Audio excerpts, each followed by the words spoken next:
You witch, why did you show up? We didn't invite you.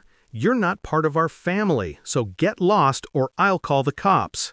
That was the first thing she said to me. My mother-in-law, standing on the porch of my lake house, holding a wine glass like a weapon.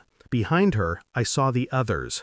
Relatives, cousins, my husband, all of them staring at me like I'd trespassed on sacred ground. The Thanksgiving table was set behind the glass doors, candles, turkey, fine china I'd bought, my linens, my home. I stood there, holding the pie I'd baked, its warmth bleeding through the foil. "Call them," I said. My voice didn't shake. Her smirk widened. Still pretending to belong? Within minutes of my response, the night would turn into something none of them could forget. But at that moment, when every pair of eyes turned against me, I only smiled, because I already knew what was coming. The betrayal hadn't started tonight. It had been unraveling for months, thread by thread. My husband, Daniel, had been distant, strange, always busy, always tired, and his mother, always there, whispering, feeding him lies about me. She called me unstable, said I isolated him, said I was obsessed with control. The irony? She was the one controlling him. When Daniel filed for separation, I didn't argue. I just handed him the keys to the lake house, our shared property, while the lawyers worked things out. I knew what he'd do. He'd run back to her, and she'd fill his head with poison until there was nothing left of the man I married.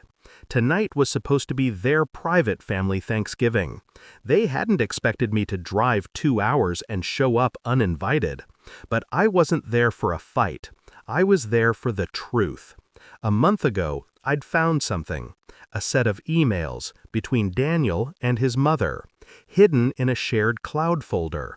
She had been manipulating him for years, convincing him I was after the family money, telling him to transfer the lake house deed into her name temporarily so I couldn't steal it in the divorce. But the last message broke me. Once she's out of the picture, you'll be free. You deserve someone who fits the family, like Claire. Claire, the cousin, the woman now standing by the table, wearing my bracelet? I didn't rage. I didn't cry. I waited for the papers to finalize, for Daniel to sign what he thought was the property transfer. But I'd already switched the documents. Every signature, every notarization, filed and sealed. The house remained mine. And tonight, as they celebrated their triumph, eating at my table, drinking my wine, I simply came to reclaim what was mine. Daniel stepped forward now, trying to sound composed. "You shouldn't be here, Emily. This is—" "Your house?" I interrupted. "Funny, the deed still says otherwise." He froze. His mother's laugh cracked the tension. "Nice try, dear. We've already handled the legal part." "Did you?" I said softly, pulling out the envelope from my coat. The notarized papers. Her signature, his signature. I placed them on the table. Silence spread like a stain. "You signed the wrong documents," I said. "That transfer was a quitclaim deed. You gave up every right to this property." Daniel's face drained of color. His mother lunged forward, snatching at the papers, but I stepped back. "I warned you once," I said quietly. "You should have read what you were signing." I didn't raise my voice. I didn't gloat. I just walked to the main power switch near the back door and flipped it. The lights dimmed, one by one, until the only glow came from the fireplace.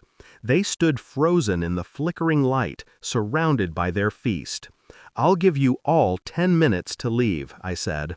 "After that, the cops will come." Her voice cracked. "You think anyone will believe you?" I smiled.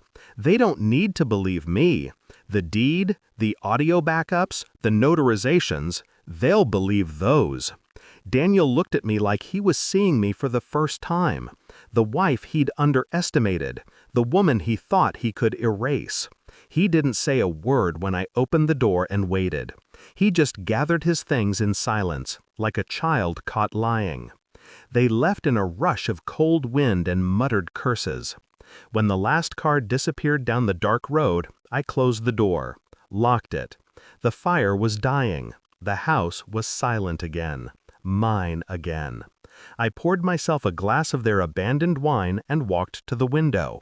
The lake outside was still, reflecting the thin moonlight. For years, I'd let them define me, the unwanted, the outsider, the mistake Daniel settled for. For years, I'd let them define me, the unwanted, the outsider, the mistake Daniel settled for. But in the end, they played my game. They followed every rule I set without realizing it. I didn't destroy them with rage. I let them destroy themselves with arrogance. When I finally sat at the head of the table, the one his mother had claimed, I looked at the untouched pie beside me, still warm, still mine. I cut a single slice, and as I ate in silence, the last ember of the fire flickered out. They had taken everything from me once. Tonight, I took it all back, quietly. That's the thing about revenge. It doesn't need to be loud to be perfect.